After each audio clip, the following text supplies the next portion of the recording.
Bonjour et merci de nous rejoindre. La nouvelle saison d'Esprit solidaire démarre avec un sujet qui peut sembler trivial, la pluie. Mais sa gestion et sa récupération constituent des enjeux qui sont souvent ignorés au nord comme au sud. Marion Dunant, bonjour. Bonjour. Vous êtes chargée de projet à l'IRA, c'est l'Alliance internationale pour la gestion de l'eau de pluie. Et vous, votre but, c'est de mettre en valeur la pluie. C'est quoi le problème pour vous aujourd'hui? Alors le problème, c'est que pour le moment en Suisse, donc il pleut beaucoup, on est chanceux par rapport à ça, mais cette ressource, elle n'est pas assez valorisée, elle n'est pas assez utilisée au niveau individuel et aussi au niveau des collectivités publiques. Vous faites même le constat qu'elle est considérée comme un déchet. Mais au fond, est-ce que vous n'allez pas un petit peu fort? Parce qu'on entend souvent les gens dire ah bah il pleut, ça remplit une nappe phréatique. Oui, ça remplit les nappes phréatiques, c'est très chouette, mais au niveau individuel, en fait, l'eau de pluie, elle n'est pas assez prise en compte et les personnes ne l'utilisent pas en tant que ressource, en fait. Et même au niveau de la ville, donc on bétonne, on canalise et on traite cette eau, on l'envoie directement au niveau du lac. Donc l'idée, c'est de freiner ce cycle de l'eau, c'est de le freiner pour l'utiliser au mieux et permettre l'infiltration de l'eau au niveau des sols. Donc si je vous suis bien, au niveau des pouvoirs publics, il faudrait permettre d'avoir plus d'espace où l'eau peut pénétrer directement dans le sol, moins de béton. Et au niveau individuel, qu'est-ce qu'on fait? Alors au niveau individuel, c'est mettre en place des systèmes de collecte d'eau de pluie. Donc ça peut être au niveau d'un appartement, ça peut être une toute petite structure. Au niveau d'une maison, ça peut être quelque chose de plus gros. Mais voilà, c'est éviter d'utiliser l'eau potable pour arroser nos tomates, nos courgettes, et puis utiliser ce que la nature nous donne directement. En ce moment, on peut retrouver dans les rues de Genève des phrases qui parlent de la pluie de manière positive. C'est une de vos actions. On regarde de quoi il s'agit et puis on revient tout de suite. Avec plaisir. Vous avez peut-être remarqué des inscriptions qui apparaissent sur la chaussée pendant les intempéries. Ce sont des tags de pluie. Ils ont été apposés par l'ONG IRA, l'Alliance internationale pour la gestion de l'eau de pluie. Le but, interpeller les passants et les pousser à se questionner sur les précipitations. Réintroduire la pluie dans la ville, accepter la présence de l'eau, ça fait aussi partie de pourquoi on fait ça. Quand on était petit, on était heureux de sauter dans les flaques et de jouer avec la pluie, c'est de retrouver cette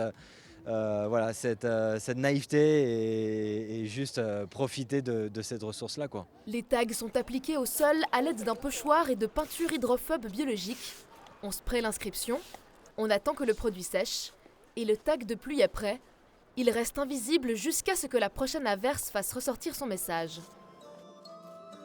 Pour le vernissage, l'IRA a collaboré avec 2 danseuses de Global Water Dances. Elles ont voulu exprimer les émotions que peut susciter la pluie, puis inviter l'assemblée à danser à son tour la chorégraphie.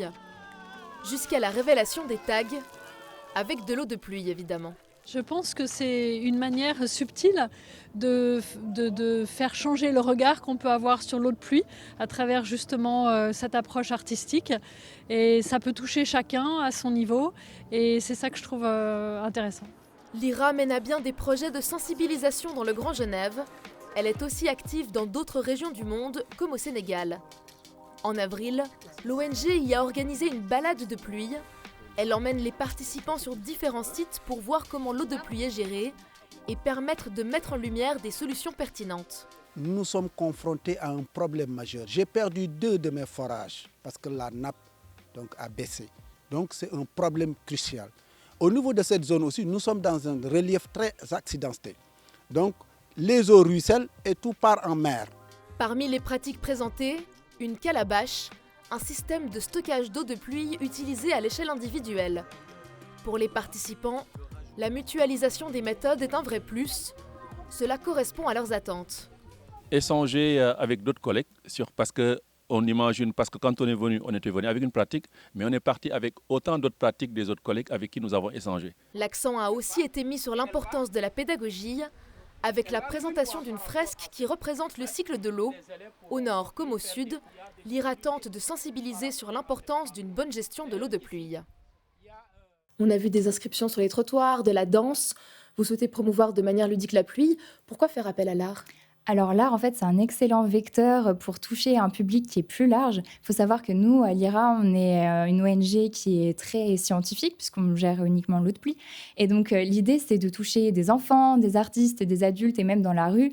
Se diversifier. Et puis aussi, l'art, c'est vraiment faire appel au sens, donc sur un ressenti. Et donc, comme on veut toucher vraiment la perception des gens, je pense que l'art, c'était vraiment le vecteur idéal pour ça. On a vu donc ces tags de pluie, mais c'est pas tout. Vous faites aussi ce qui s'appelle des balades de pluie. Ça consiste en quoi? Alors, les balades de pluie, elles sont à destination des scolaires, mais également des adultes. Et ces balades, elles sont... l'idée, c'est de se déplacer dans un jardin ou dans un espace donné et puis voir en fait où l'eau est valorisée et où l'eau pourrait être plus mise en avant. Donc voilà, c'est se balader, observer la nature et ce qui nous entoure et où l'eau de pluie circule en fait dans notre ville. Vous l'avez dit, donc vous êtes de base une organisation très axée sur l'opérationnel. Donc vous faites aujourd'hui ces actions de sensibilisation à Genève, mais vous êtes aussi actif dans certains pays comme le Sénégal. Et là-bas, qu'est-ce que vous faites en lien avec la pluie? Alors, au Sénégal, on fait aussi beaucoup de sensibilisation, comme ce qu'on fait sur Genève. Et après, comme vous l'avez dit, on fait des projets plus opérationnels. Donc, c'est-à-dire qu'au niveau individuel ou au niveau des collectivités, on passe donc par des partenaires qui sont locaux, donc des ONG sénégalaises, qui, eux, mettent en place des systèmes de capture d'eau de pluie par les toitures et puis à l'usage de la boisson.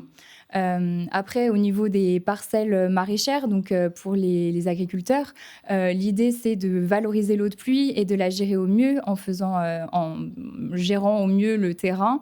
Et puis, dans un troisième temps, c'est aussi gérer tout ce qui est risque. Donc, quand en fait il pleut et que le terrain n'est pas préparé, en fait l'eau ruisselle et provoque de l'érosion. Donc, l'idée c'est de ralentir cette eau et puis de favoriser en fait une infiltration de l'eau pour éviter l'érosion des sols et puis la dégradation des villages. Voilà. Et ces actions sur le terrain, au sud, vous les avez utilisées aussi pour une exposition au nord, pour nous parler de la pluie. Exactement. En fait, c'est ça. C'est qu'on a capturé des clichés et puis, en fait, on les a valorisés au sein d'une exposition qu'on présente ici sur Genève avec tout un narratif sur faire la comparaison, en fait, entre le nord, le sud et savoir que, voilà, la pluie, c'est une ressource qui est globale et puis qui permet, en fait, le développement. En tout cas, c'est ce qu'on essaye de dire avec l'IRA. Merci beaucoup Marion pour ces explications. Merci Les gens qui souhaiteraient en savoir plus peuvent vous retrouver au festival Alternatiba. Le programme est sur le site de la manifestation. Quant à moi, je vous retrouve le mois prochain pour un nouveau numéro d'Esprit Solidaire. Merci pour votre fidélité.